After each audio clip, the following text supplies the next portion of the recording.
The PS3 was the start of something new and influential. While the system itself had a more than rocky start, what was to come for the system was exciting. We would see the arrival of PlayStation Network and very soon enough, PlayStation Store. A digital store where you could buy the latest games, pre-order as well as catch the newest sales and discounts, while never leaving your home. It also gave birth to the now iconic PlayStation Plus, a service where you could get exclusive discounts of certain games as well as 2 to 3 free games per month at the cost of a subscription.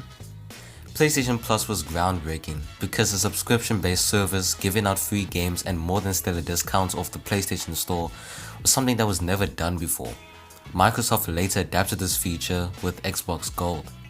8th March of 2019 saw the end of PS Plus for PS3 and PS Vita systems. No more free games were being given out, no more exclusive discounts. But unfortunately, this sees the end of the PlayStation Store for PS3, PSP and the Vita. July 2nd sees the closure of PS3's and PSP's store, around August for the Vita. But this news has me worried, for many reasons. Where else will we be able to purchase digital PS3 games? What will happen to all the games that made the PS3 legendary? And will this decision come to bite Sony in a later age? Note, I'll mainly be focusing on PlayStation 3's store for this video, as it's the main system I'm worried about. PlayStation Store for PS3, PSP and Vita are not the first digital game stores to shut down. Nintendo have shut down their own digital store for the Wii and DS, but at least what they got right with this is the time of announcement. It was announced a few years beforehand that the stores for the Wii and DS were gonna shut down, so people had plenty of time to get the stuff they wanted. As for what Sony is doing, they announced 4 months beforehand, which results in people having to rush to get games. And some people are in a financial crisis due to the COVID situation. So the fact that Sony announced less than half a year beforehand feels like a very bad decision on its own. PlayStation Store over the years was not perfect. In fact, it was slow and it always felt broken. It was laggy and sometimes it was so unbearable. For as long as PlayStation Store for the PS3 has been around, it's still broken and the loading screens are still tediously long. But man, it had quite the library of games, of all genres and of all qualities.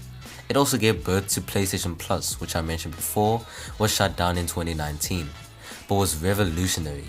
It also had some amazing, mind-blowing sales. You could get some underrated masterpieces for cheap, dirt cheap. Sony has made some bad decisions for the PlayStation brand, but this is kind of unacceptable. Xbox players are lucky. With the power backwards compatibility, they don't have to worry about the previous console's digital store closing. In fact, Xbox Series X and S players are able to play nearly 4 generations of games via backwards compatibility, free of charge. PS4 ditched traditional backwards compatibility and later allowed players the opportunity to rent and stream PS2, PS3 and PS4 games via PS Now. But with the closure of PS3's store, this could possibly mean hundreds of PS3 games on PS Now will no longer be available and therefore gone forever, vanished into the ether. This is why console emulation is so much more important than ever now. People who work on emulators for consoles tend to try and make every game in that console's library playable, although it doesn't always work out. For example, PS3's RPCS3 emulator. Due to the PS3's weird and challenging hardware, some popular games aren't even playable via the emulator, but it's better than not playing the game ever again. This segment was a little tough for me to write, because growing up with a PS3, I fondly remember playing many digital only games. Yes, it sucks for the players who haven't bought those games, meaning that we won't be able to play those games anymore, but what makes it twice as gut-wrenching, or at least for me, is the fact that a large majority of PSN exclusives were developed and sometimes published by indie studios. Now, while it is true that not a lot of people buy PS3 games on the PlayStation Store anymore, you still lose out on potential sales, especially the fact that indie games are cheaper and a lot of them did cost quite a bit of money to make. Indie developers essentially lose money after the PS Store is shut down, especially PS Vita developers, who have upcoming releases that they either have to cancel, remake, or just risk releasing the game that they worked very hard on, just for it to be unavailable for purchase a few months later, or even weeks later. This is a very evil move on Sony's part, especially with the Vita being less than 10 years old and still having developers making games and being loyal to the handheld. PS3 games should have been backwards compatible in the first place. We should have been able to reinstall games that we've purchased for the PS3 straight from PS4 store. Now at the beginning of the PS4's life cycle, we did see a fair amount of PSN exclusives get re-released or remastered on PS4. But not all PSN exclusives were re-released nor remastered. My favorite example of this is the game Bionic Commando Rearmed 2. Despite okay reviews, I adored this game, but unfortunately I didn't get to finish it. Papa and Yo, which happens to be my favorite indie game of all time, is a game I desperately wish would have gotten a re-release, remaster, or at least backwards compatible. While Xbox Series X and S fans are enjoying themselves with Black Ops 2, Gears of War Judgment, Forza Horizon 2, the original Halo Combat Evolved, and so on, PS4 and PS5 owners have to either subscribe just to rent and stream PS2 and PS3 games they already have and purchased, or never play those games ever again. Sony is greedy. Microsoft not only allows the ability for Xbox Series X and S users to play original Xbox, Xbox 360 and Xbox One games, but they also add little enhancements to run smoothly and clean up some of the visuals, free of charge.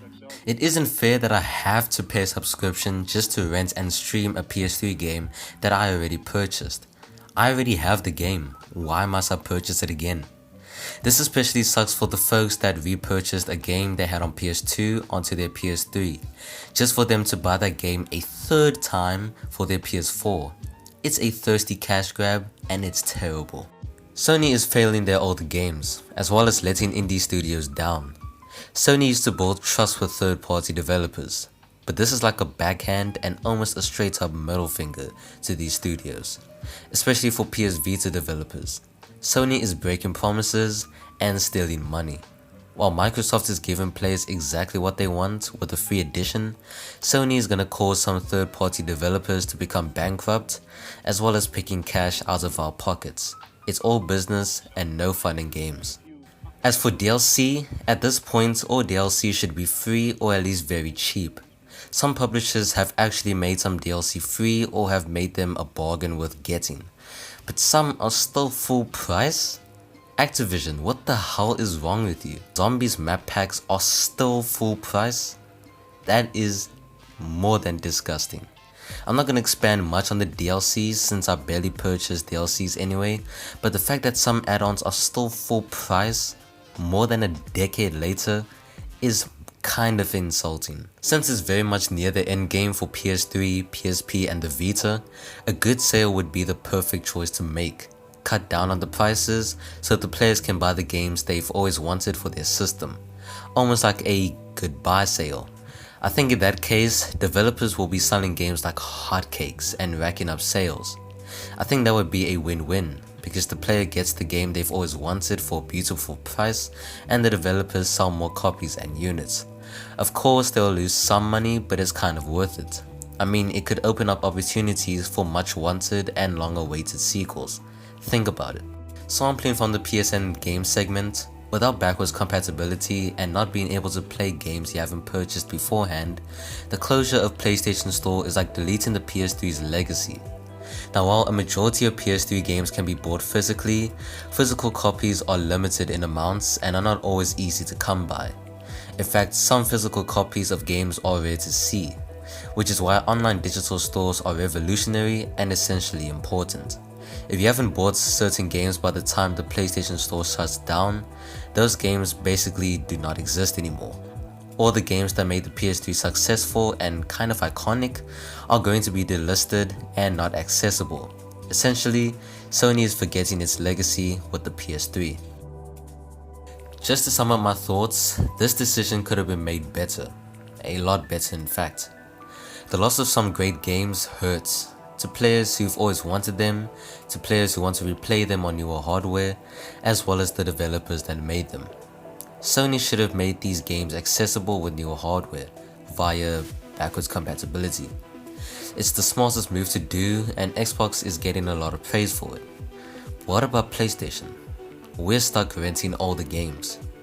This is why console emulation is becoming more important and reliant.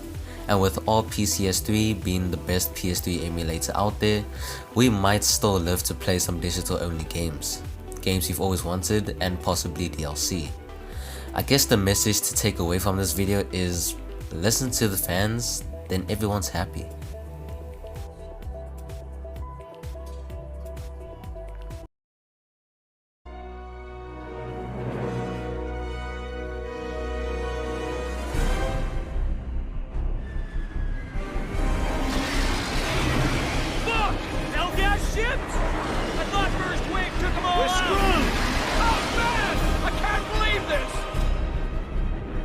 To get the fuck out of here!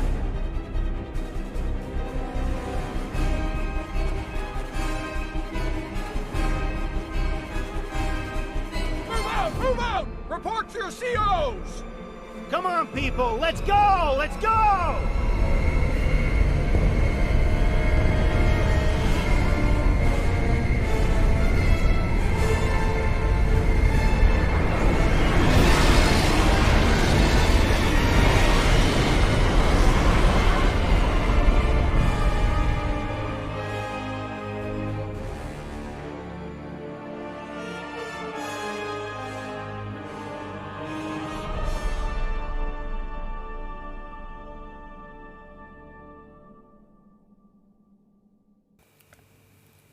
Hey folks, hope you enjoyed this video.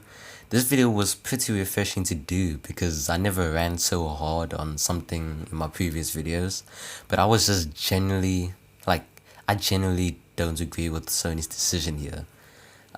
They could have did this a different way.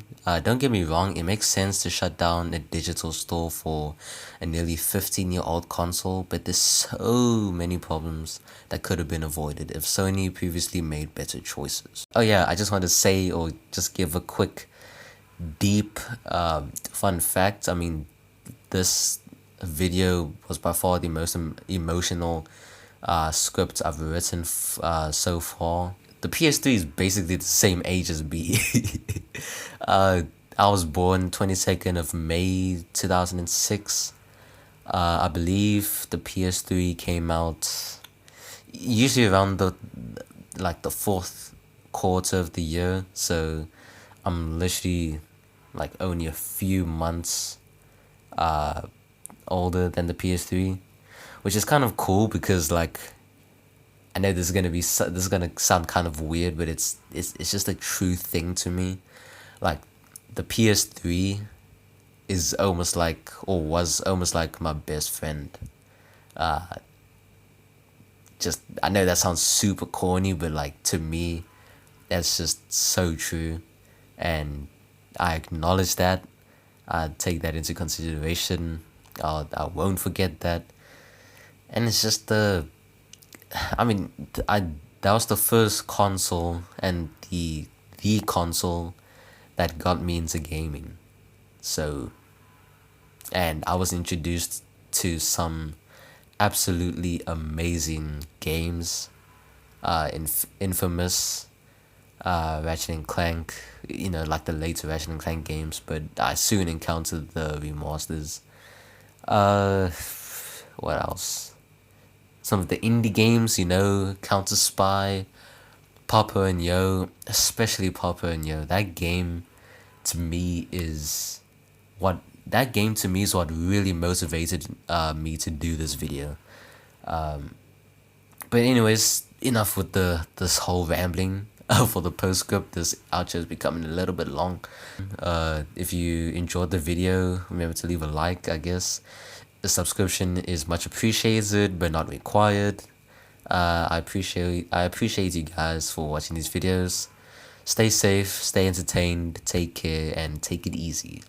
Cheers. Ian, perfect. Knew I'd find you here. Listen, ran into a little bit of a problem. Hey. I dropped my amp into a pool and... Cole. Kind of busy here. Ooh. Man. Not bad. I'll do it. I'd love to go for a swim. Especially on a hot night like tonight. Rather... Oh, no. Lead the way. Yeah. Guys, go ahead. These beers aren't gonna drink themselves.